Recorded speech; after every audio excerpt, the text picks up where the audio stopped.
Big TV భక్తి సమాచారం WhatsApp ఛానల్లో జాయిన్ అవ్వండి. అన్ని విశేషాలు ఎప్పటికప్పుడు తెలుసుకోండి. నమస్కారం. బిగ్ టీవీ ప్రేక్షకులందరికీ భోగి పండుగ శుభాకాంక్షలు.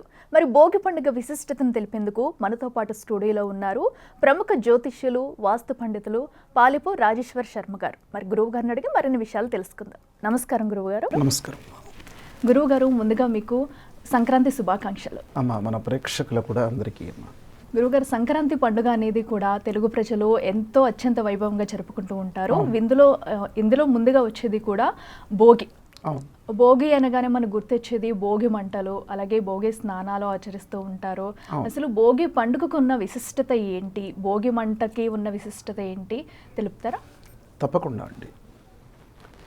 భోగి పేరులోనే ఉంది.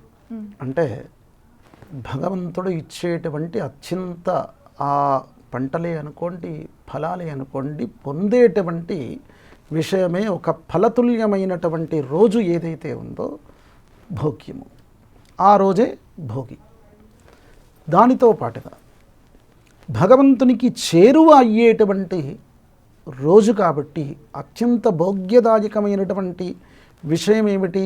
భగవంతునితో ఏకం కావడం తప్ప ఈ మిగతాదేది కూడా భోగ్యతుల్యమైనటువంటి అంశం కాదు అనేటువంటి విషయంగా పిల్లలకు, పెద్దలకు వారి వారి యొక్క వయస్సును బట్టి ఏది ఆనందదాయకమో ఆ పండుగలో నిర్లిప్తంగా వారికి ఆ విధమైనటువంటి విధంగా అందిస్తూ ఉంటుంది ఈ భోగి పండుగ.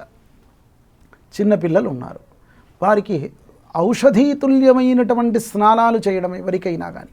ఇప్పుడు పంటలు చాలా పండుతాయి, ఔషధులు కూడా చాలా పండుతాయి. దానితో మంగళ స్నానాలు చేయించడం, ఆ మంగళ స్నానాలన్నీ కూడా చేయించిన తర్వాత వారికి చెరుకు గడలి అనుకోండి, రేగు పండ్లు అనుకోండి. రేగు పండ్లు కూడా అత్యంత శక్తిమాన్వితమైనటువంటి సూర్యుని యొక్క అత్యంత శక్తి సోకేటువంటి ఫలాల్లో రేగు పండ్లు కూడా ఒకటి కనుక కొన్ని తినుబండారాలు అనుకోండి. ఇవన్నీ కూడా వారికి ఫల పుష్పాదులు కూడా నేనాలతో పాటు అనేక విధమైనటువంటి మంగళద్రవ్యాలు వారిపైన పోయడము. భోగి పండ్లు అతి చిన్నపిల్లలకే పోయడం అనేటువంటిది ఆచారం. ఎందు గురించి అయ్యా అంటే చిన్నపిల్లలకు అట్లా చేస్తేనే కానీ, ఆటాపాటాగా ఉంటేనే కానీ వానికి అదే భోగము. అంతేగా పెద్దవాళ్ళకు భోగం అనేటువంటిది వేరు. మధ్య వయస్సులకు ఇప్పుడు ఈ సంక్రాంతి సమయంలో ఆటాపాటలు అనేటువంటివి కూడా చాలా ఎక్కువగా ఉండేటువంటి స్థితులు ఉంటాయి. చూడండి, ఏ ఊరికి వెళ్ళినా కానీ. కనుక ఆ విధమైనటువంటి వయస్సు వారికి అది భోగతుల్యమైనటువంటి అంశం. ఒక ఏజ్ వచ్చినటువంటి వారికి భగవంతునితో సమర్పణ చేసుకోవడానికి జ్ఞానతుల్యమైనటువంటి విధంగా ఉండేటువంటి విధంగానే భోగతుల్యమైనటువంటి అంశం. ఇక్కడ పంటలు అన్నీ కూడా వస్తాయి. పండి కూడా వస్తే ఇంటికి ఆ పదార్థాలతో పిండి వంటలన్నీ కూడా తీసుకుని తినడం అనేటువంటిది కూడా అత్యంత భోగతుల్యమైనటువంటి అంశమే. భోగి మంటలు అనేటువంటి విషయంగా మనకు ఒక శరీరం ఏదైతే వెచ్చదనాన్ని కోరుకునేటువంటి అంశాలు ఏవైతే ఉన్నాయో ఈ యొక్క కాలంలోనే కాబట్టి అది కూడా సుఖదాయకమైనటువంటి అంశమే. ఇంకా కూడా ఉంటుంది, భోగి మంటల్లో మన యొక్క అజ్ఞానం అనేటువంటిది దహనమైపోయి జ్ఞానాన్ని పొందుతాం కాబట్టి జ్ఞానం పొందడమే ఇక్కడ భోగము. భౌతికంగా ఇంకేదో అనుకుని అంటే ఒక పిల్లవాడికి వెళ్ళి కాపుకుంటాడు వాడు. పెద్దవాడు ఏం చేస్తాడు? ఆ యొక్క పాత వస్తువులు మిగతావి అవన్నీ కూడా తీసుకొచ్చేసి భోగి మంటల్లో వేస్తారు. వస్తుతుల్యంగా మనకు కనబడింది కానీ వేయాల్సింది ఏమిటయ్యా అక్కడ? నీ లోపల ఉన్నటువంటి అహంకారం, నీ లోపల ఉన్నటువంటి అజ్ఞానము, అవన్నీ వేయడం చేత మనం జ్ఞానం అక్కడ వెలుతురు అనేటువంటిది వచ్చింది. పాత వస్తువులన్నీ కూడా అవన్నీ కూడా అంటుపెట్టేసరికి అగ్నిజ్వాలన్నీ వచ్చాయి, అంటే వెలుతురు వచ్చింది. ఏ వెలుతురు రావాలి ఇక్కడ? మన లోపల ఉన్నటువంటి అజ్ఞానం తొలగించుకోవడం చేత, మన అహంకారం పోవడం చేత మనకు వచ్చేటువంటిది జ్ఞానమే. అదే ఈ వెలుతురు అనేటువంటి ప్రతిబింబంగా మనం చేసేటువంటి పండుగ. దానిలో కూడా ఒక గోదాదేవి పాశురాలు చెబుతూ ఉంటుంది. ఆయన తండ్రి కూడా చాలా గొప్పనైనటువంటి భాగవతోత్తముడు, విష్ణు చిత్తుడు. ఆ విష్ణుచిత్తుడు ఆ స్వామిని కొలవడం చేత, స్వామి యొక్క అనుగ్రహం చేత ఈ యొక్క పుత్రిక ఫలంగా లభించింది.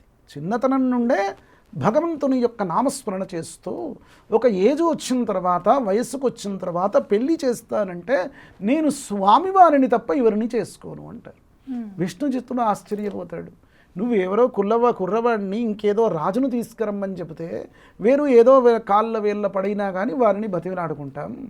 మరి దేవుణ్ణి పెళ్ళాడుతానంటే ఇదేమిటమ్మా, దేవుడు ఎక్కడి నుంచి వస్తాడు, కష్టం కదా. అయినప్పటికీ అదే దీక్షతో ఉంది ఈవిడ గోదాదేవి.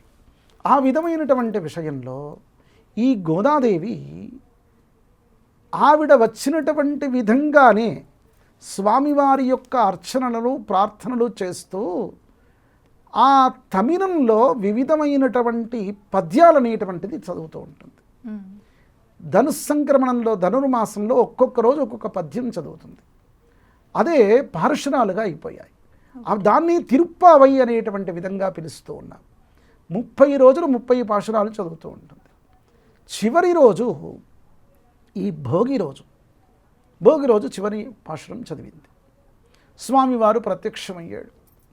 శ్రీరంగానికి రమ్మని చెప్పాడు.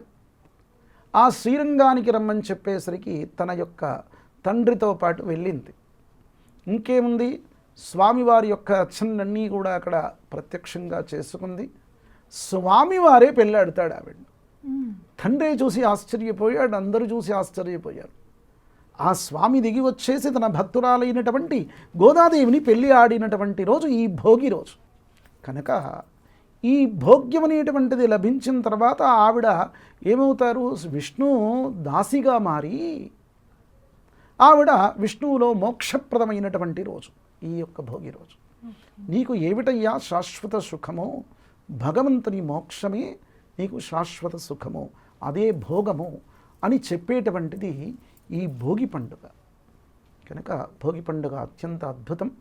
ఆ విధంగా భగవన్ నామస్మరణ చేసుకొని ఎవరి తగ్గవారు ఆ భగవంతుని కొలుచుకొని అత్యంత భోగాన్ని మనం పొందాలి. స్వస్తి. సో చూసారు కదా భోగి పండుగ విశిష్టతను. ఇది ఇవాల్టి స్పెషల్ కార్యక్రమం. చూస్తూనే ఉండండి Big TV. For more videos like this, subscribe Big TV channel.